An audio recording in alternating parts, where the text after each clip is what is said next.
All right. Welcome to the Great New York State Fair. More importantly, welcome to the State Police Underwater Recovery Team demonstration. Now, who here is ready to see the best underwater show at the fair? Yeah! All right, and we are excited to show it to you.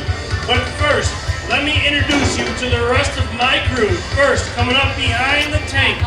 First time, every time, Tech Sergeant Josh Cross.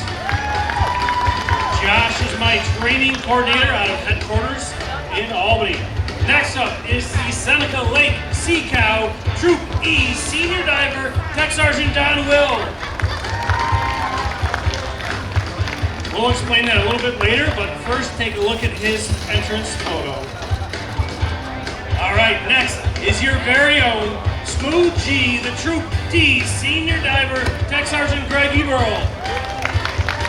Boss, doesn't he have 32 years on? That man right there is a trooper with 32 years on the job. Looks like he lost some hair. Oh, right. That's his entrance photo right there. Used to be a handsome man. All right, next is the host of your show. Everything's going to be okay. Troop C Senior Diver, Tech Sergeant Seth Little. Hello, New York! How we doing? Listen, I want to introduce you to my boss here, Mr. OT Authority Neil Case, Chief Technical Sergeant, Division Headquarters. Give him a hand. All right. So I am going to give you a brief history lesson of the New York State Police as these guys get ready to go in. 1932, that's when we logged our first dive.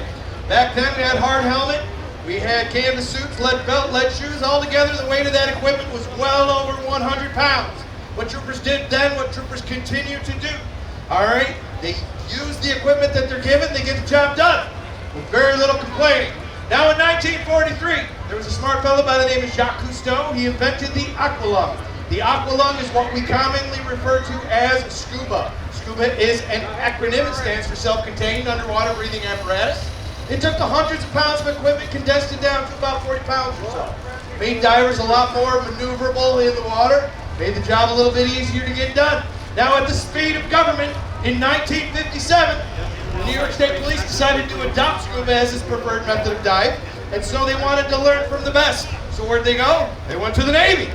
They went down to the Navy.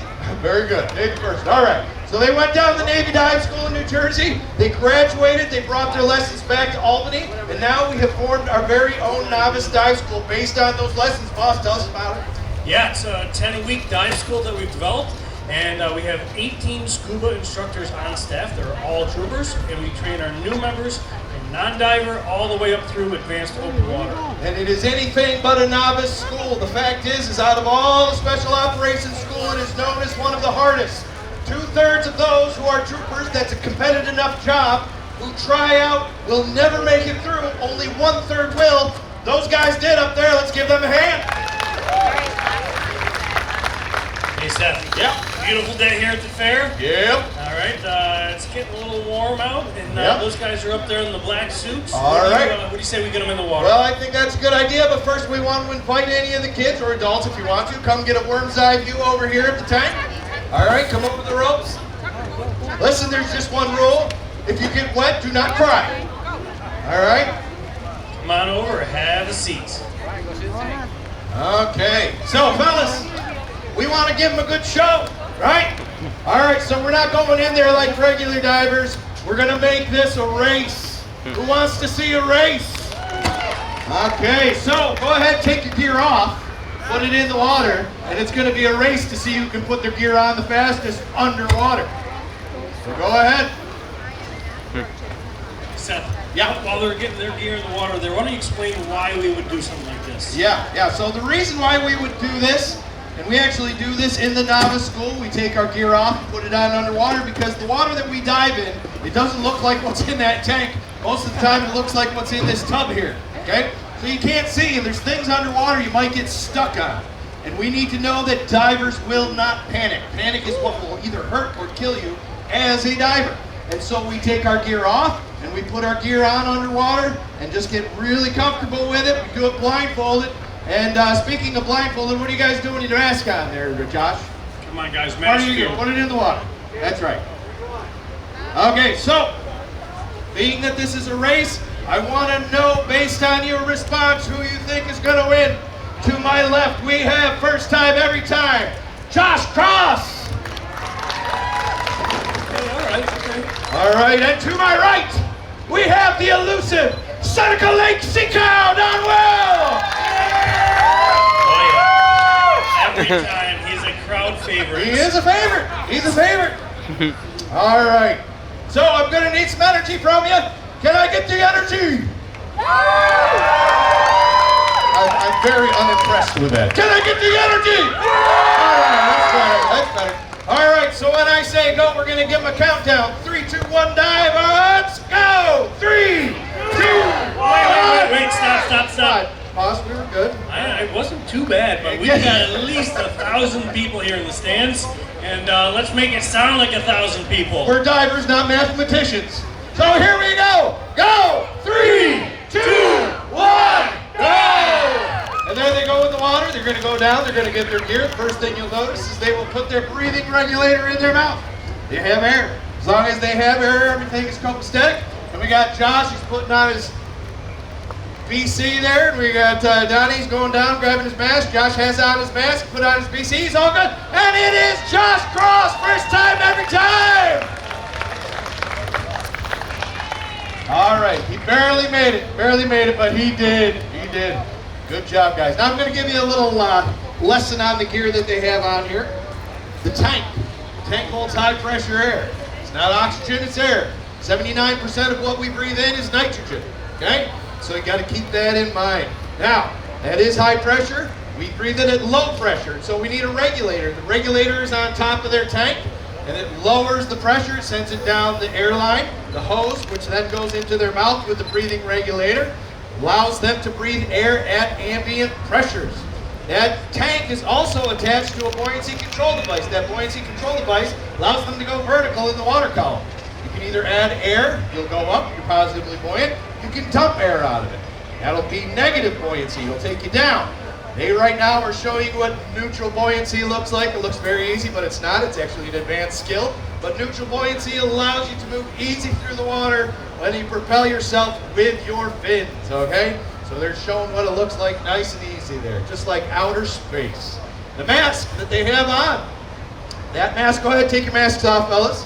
How do they get the water out of their mask? Well, what they do is they just recreate the seal right on their face. The water's in there. They're going to apply a little pressure on top of their mask. And then they're just going to blow air out of their nose. That air will force the mask to open up a little bit. It'll fill up the mask. It'll push the water right out. They'll be able to be right on their way. Okay? So, our school, before we graduate, we dive to depths of 132 feet. Okay? And you might ask me, what does 132 feet look like? Oh, wow, all right, so you don't have to yell at me. Okay, so, here we go. If you look at the top of the tower up here, this is 60 feet tall. Add another tower, 12 more feet. Imagine that's 132 feet. And then I want you to look at the Seneca Lake Sea Cow there. The reason that we call him the Seneca Lake Sea Cow is because he's so good in the water. He will swim 200 feet. The length of 3 Olympic pools underwater without coming up for air. Okay, he doesn't have a tank on his back, he's not diving, he's just that comfortable in the water. All right, but that being said, 132 feet, start down there. All right, what do? First of all, you don't panic, and what if something goes wrong with your equipment? Well, you never dive alone. You always dive with a dive buddy, and that is what we have in there. Two fellas watching out for each other. So Josh is going to simulate right now. He's going to say, hey, Donnie, something's wrong with my air. I don't have it anymore. Donnie comes over. He grabs his regulator. He puts it in his friend's mouth. He takes a safety second, and then everything is good. They give the okay sign, and they say, let's go up. They go up at a nice gingerly pace of 30 feet per minute. The reason they go up so slow is because they don't want to suffer from decompression sickness. And what is decompression sickness? The bends. That's right. Every diver's mortal enemy. Okay, so there they go. Now, we are URT. We're an underwater recovery team. And the reason we are that is because every scene that we come up on, we are a police diving team, is a crime scene. It's a crime scene underwater. And so just like in there, where the crime scene is set up above water, we have crime scenes underwater, boss. We have crime scenes underwater. Boss. Right there, no. Yeah, hey, there it is. All right. All right. So, what you see there is you see some crime scenes being set up, and the fact is that you can actually get fingerprints off of firearms, or you can get them off of knives and things like that for up to 90 days if they're in the water. There might be some DNA evidence that we can find. All right, and so we want to make sure that we get in there and we get the job done correctly. All right, and one of the things that we always try and do is make sure that we search every part of where that crime scene is, and in order to do that, we have a mascot. Our mascot is the octopus. If you look at the octopus up there move along the floor of the ocean, it's touching everything. It's going into every crack, every crevice. There's nothing that octopus is not searching for, and we do the same thing when we're in water, especially if we can't see. Our bread and butter is the line search when we're in no visibility, and I'm going to give you a couple examples of what a line search is. It's a grid search underwater, and I'm going to need an example from over here, young people. Who wants to volunteer? Okay, come on up.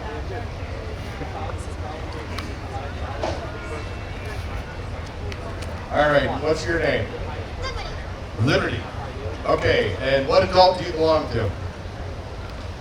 All right, come on. Aren't you so glad she was raised to be outgoing? All right, so. Yep, you're gonna grab the end of that line right there, okay? And your name is? Debbie. Debbie, come on over here, Debbie. Just go ahead and stand right in front of the cart right there, Debbie, okay? And so what this is we have Debbie, she's a diver, and she was doing work on the docks, all right? And all of a sudden, her bubbles, they're no longer visible. Something's gone wrong. So the police are called, they arrive on scene, the dive team arrives on scene, and myself and Liberty are here. She is a rock. She's going to stand still right there on the land. And this is called a pendulum search. This is what we would do if we were looking for a diver that we wanted to try and get out of the water as quick as possible, emergency-wise, all right? So she's going to hold tight to that line, and she's going to give me a couple tugs on it. Go ahead, Liberty. All right, and then I'm going to give her a couple tugs back. Now she knows I'm ready to dive, and here I go. I'm diving, I'm searching. This is a pendulum because I'm moving just like a pendulum would on a clock. She sees I'm coming up to an area here. She gives me a tug because I can't go any further. I give her a couple tugs back. She releases the line just a little bit. And here I come, I'm searching, and all of a sudden I run into Debbie. Good job, give her a hand. Good job, Larry. Diver saved. All right, so that's if we were looking for somebody who'd be still in rescue mode. Now, if we're in search mode and we're looking for a weapon or something like that, we would use something like a jackstay line search. And what that is there's two weights that attach a line. All right, show them in there, like this here and this here. They would stretch out those weights. They create tension on the line. It would be straight. And then a diver, just depending on what they're looking for, but the diver would take hold of the line with one hand and then would search the floor of the river or whatever he might be in at that time, all right? And he's going back and forth, nice and careful. Most of the time, again, we cannot see. And so we're gonna have Josh demonstrate that, but Greg, we're gonna need some evidence. Old school. Ah, revolver, very good, very Remember, good. 32 years. 32 years, he qualified for that. All right, so Josh is gonna commence a search.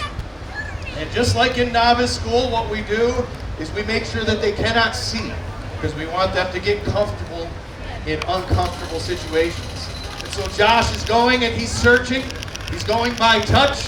He's feeling everything on the bottom of the tank. He sees that he comes to the end. He comes to a weight. He's going to move that weight over just a little bit. And then he will turn around and he will commence searching the opposite way. And as he comes back the other way, he's going to cover some new ground, some new territory. And we're going to see if he runs into that firearm, and I bet you he will. And he's going, and there it is. Let's give Josh Cross a hand. Good job, Josh. Got anything in there to relax with, Josh? You know, give yourself a little snack. Ah, yes, banana. Good. We don't want to get cramps under the water. Hey, Seth, what would we use if we were looking for something smaller? Maybe like a bullet casing. Well, it's a good question. We got a list of useful tools up here. We got a diver propulsion vehicle, like in Johnny Quest. That would be my era. We got ROVs. We got sonars. But I think we would probably use the metal detector, so I'm going to need another volunteer. Go ahead, come on. All right. And what's your name? Jackson. All right. You ever used a metal detector before? He wished. So his wishes are coming true here at the Great New York State Fair. All right. So Jackson, we're going to put a dive glove on you first here so you don't get your hands all muddy. All right. Now hold on to this with this hand. All right. See. So what is that detecting? You feel that? That's feeling metal. That's feeling 30 years of marriage. Okay. That's why it's so strong. All right. So Jackson, go ahead and just start going right. Put it right in the water there. Going back and forth, and then as soon as you feel it hit something, oh, there it is. Put your other hand in there, feel it, grab it. What is that? Oh, it's a phone. Let's give him a hand. He found a phone.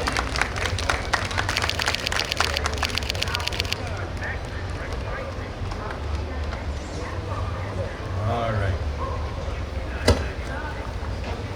Very good, Jackson. Now, we're going to demonstrate one last thing for you. We're going to demonstrate, let's say a four-wheeler was stolen and it was driven right into this tank right here, okay? And so we got this four-wheeler over here. How are we going to get that out? Well, let me tell you. What we might do is, first of all, we might send in a robot. Now, the reason we might send in a remote-operated vehicle is because maybe there's chemicals in there we don't want to expose a diver to. Well, we'd send a remote-operated vehicle in there. That remote-operated vehicle has a sonar. It has an HD camera, and it's going to go over, and it's saying hi to the kids. Is it going to give a picture of the kids there? Everybody wave! Wave to the camera. You're on camera. All right, all right. So that robot has a little pincer arm. It's going to go over to the four-wheeler, and with its thrusters or its pincer arm, it's going to place itself right there. And so now we have a set point. Now we know where we need to go. And we also have a diver who's ready to get into the water because robots can't take the place of divers yet. Okay, right? We still need people. Are we still high on people? Okay, all right, let's give people a hand. All right. And the best person I know, Greg Ebel right up there. Love you, buddy. All right, so he's on a surface supply air system, which is a hard helmet. I told you we went away from it. We've come back to it because we want to protect his beautiful head when he goes in there and tries to lift heavy objects out of the water, or if he's in an overhead environment. We have full communication with him, and we also can provide him endless amounts of air to make him comfortable. Greg, are you ready to dive? All right, he's saying he's good. That means he's good. So go ahead, Greg, enter the water. There he goes. All right, let's give him a hand. Good job, Greg. All right, Greg, you got a job to do now. All right, you got to follow that robot's line where the stolen four-wheeler is. And here he goes. He's going to get that robot out of the way. All right, he's over at the four-wheeler. Greg, how are you going to get that four-wheeler out of there? He said science. All right, he's going to use science. He's got a lift bag in there. That lift bag, they come in various sizes, 50 pounds up to 5,000 pounds. And just depending on what you're lifting out of the water, put on one or put on a few. All right, but the one thing that you will need to add to those lift bags is air. That's right. So Greg, what are you going to do? Outside, sending bubbles. All right. Greg asked for bubbles. All right, so now Greg's going to take that hose and stick it right up the old lift bag. And there it goes. Now that lift bag is expanding with air. And as that lift bag expands, Archimedes' principle will take effect. All right? And it will start to be positively buoyant. The four-wheeler will start going up. The diver will get out of the way because if something bad happens, what goes up must come down. So he gets out of the way and he's successful. Look at that. Give him a hand. What hang time. Yeah. No other part of the state police is there somebody who has hang time like Greg. That was amazing, Greg.